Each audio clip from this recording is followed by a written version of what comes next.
আসসালামু আলাইকুম, welcome to my YouTube channel Farin's diary. কেমন আছেন আপনারা? আশা করি আল্লাহর রহমতে সবাই ভালো আছেন। আমিও ভালো আছি। আজকে আমি রান্না মাংস দিয়ে পাস্তা রান্না করব। আমি এক প্যাকেট দিয়ে দিলাম। আমি সিদ্ধ করতে বসিয়ে দিব। সামান্য তেল আর লবণ দিয়ে সিদ্ধ করতে বসিয়ে দিব। আমি সিদ্ধ করতে চুলায় বসিয়ে আবার আসছি। সিদ্ধ করতে বসিয়ে দিয়েছি, এবার আমি কিছুটা লবণ দিয়ে দিচ্ছি।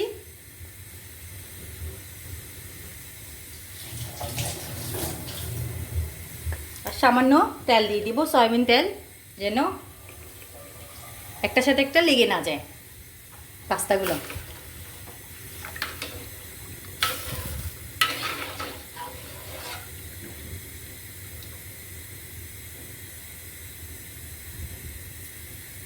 সিদ্ধ হওয়ার পর আমি আবার আসছি। পাস্তাগুলো সিদ্ধ হয়ে গিয়েছে, এবার আমি নামিয়ে নিব, পানি ঝারিয়ে নিব। পাস্তাগুলো আমি পানি ঝারিয়ে নিয়েছি, এভাবে করে রেখেছি। এবার আমি মূল রান্নায় চলে যাব। প্যান গরম হয়ে গিয়েছে, আমি তেল দিয়ে দিচ্ছি।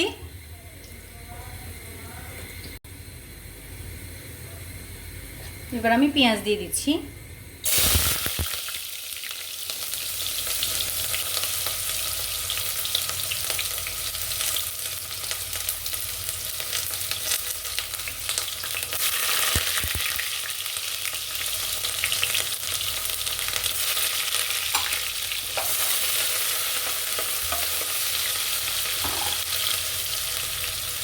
আমার কাছে ফ্রোজেন করা মোটো ছিল, ফ্রোজেন কিনেছিলাম, ওখান থেকে কিছুটা দিয়ে দিব।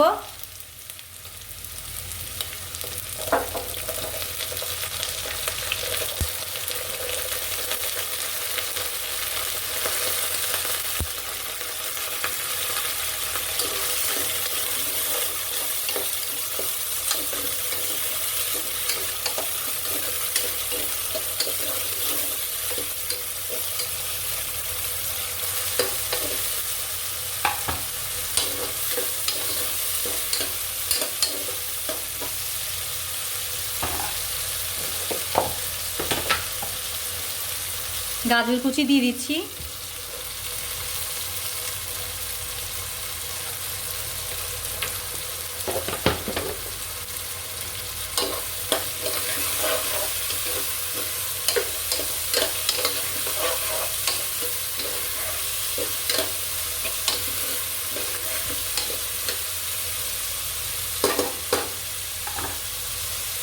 আমি অনেক ধরনের সস ইউজ করবো, সেই জন্য আমি লবণটা দিচ্ছি না। আমি ম্যাকারনি যেটা পাস্তার মশলা ছিল প্যাকেটে, ওটা দিয়ে দিলাম।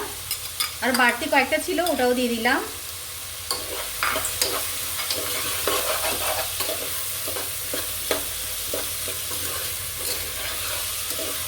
এখানে আমি আবার রান্না মাংস ইউজ করব।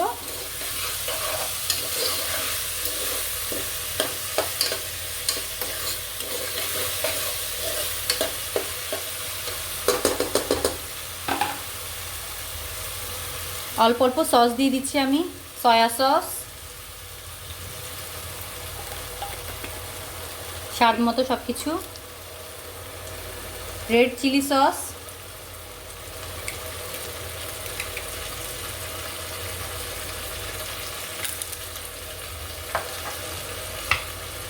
টমেটো সস,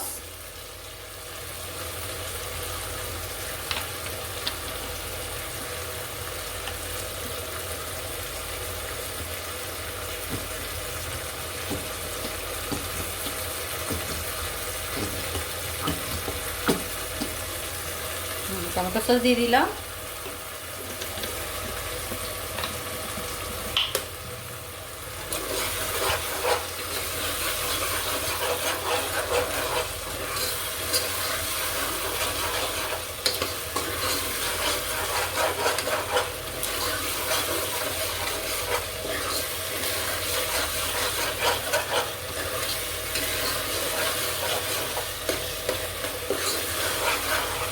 এগুলোকে আমি অনবরত নাড়তে থাকবো। কিছুক্ষণ পর আমি আবার আসছি। সামান্য পরিমাণ পানি দিয়ে দিচ্ছি, যেন এটা পুড়ে না যায়, লেগে না যায়, আর ভালো করে হয় অল্প জালে। এটা ভালো করে হওয়ার পর আমি মাংস অ্যাড করব, রান্না মাংস অ্যাড করব। রান্না মাংস রান্না করেও অ্যাড করা যায়, আমার কাছে যেহেতু আছে রান্না মাংস, তাই আমি রান্না মাংসটা অ্যাড করে দিব।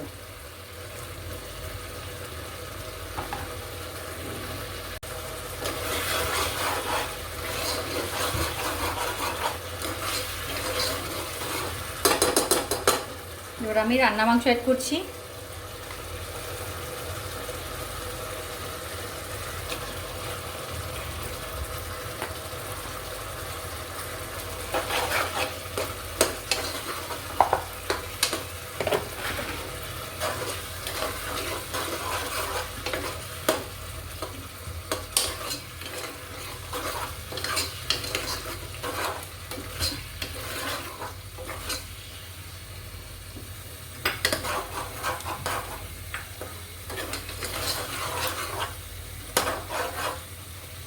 এটা দিয়েও অনেকক্ষণ কষাবো আমি, হালকা আছে অনবরত নাড়তে থাকবো। কিছুক্ষণ পর আমি আবার আসছি।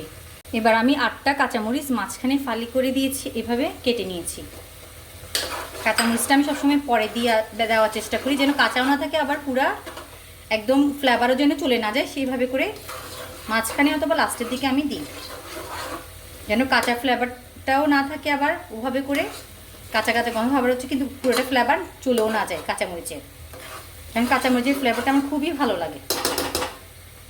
এবার আমি পাস্তাগুলো অ্যাড করে দিব।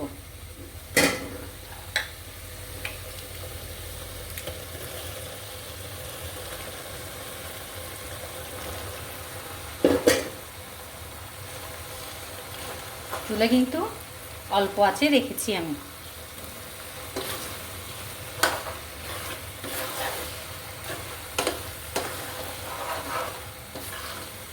যে কোনো সবজি দিয়ে করা যায়, যেগুলো দিয়ে পাস্তা করা হয়। আমার কাছে গাজর ছিল, মটর ছিল, তাই আমি এগুলো অ্যাড করেছি। গরুর মাংস রান্না ছিল,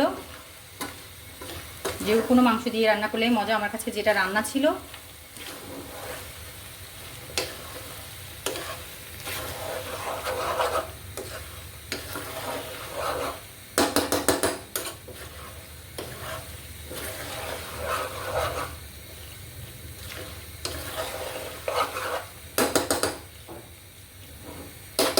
এভাবে আমি অনবরত নাড়তে থাকবো।